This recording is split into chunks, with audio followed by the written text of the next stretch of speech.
Шайлоо күнү сизге берген добуштарды сактап калганга күчүңүз жетеби? Бийлик күчтүүлүк кылып, кысып, биз берген добуштарды алып койбойбу? Урматтуу шайлоочум, менин характеримди билесиңер.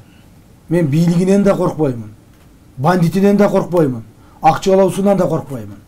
Мен эч кимисине байланышкан эмесмин. Эч кимисине мен мындай бир зависимостьтум жок.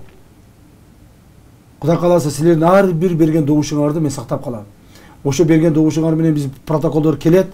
Протоколдорду биз жыйнайбыз. Ошо протоколдордун негизинде добушубуз парламентке өткөнгө жетип, мандаттарга жете турган болсо, бир мандатты бирөөгө бербейбиз. Ошолор менин мандатымды тартып алам деп аракет кылып көрсүн, бир мандатка көз артып көрүшсүн, мен алардын жанын сууру болам. Жандарын сууру болам туугандар. Силердин ар бир добушуңар үчүн мен күрөшөмүн. Силердин ар бир добушуңар мен үчүн кымбат.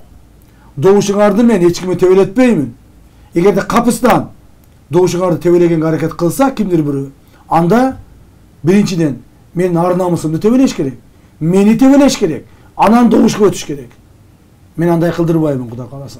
Эч качан андай болбойт. Силер ишенимдүү түрдө добушуңарды бергиле, бир да добушуңарды мен жерге калтырбаймын. Башка партиялардын жетекчилерине окшоп мени махинация кылып койду да, бир аз бияка тартып койду да, бир аз бийлик урдап алды да деп кыңшылап карап отурбаймын. Жандарын сууру болам, Кудай кааласа. Жандарын сууру болам.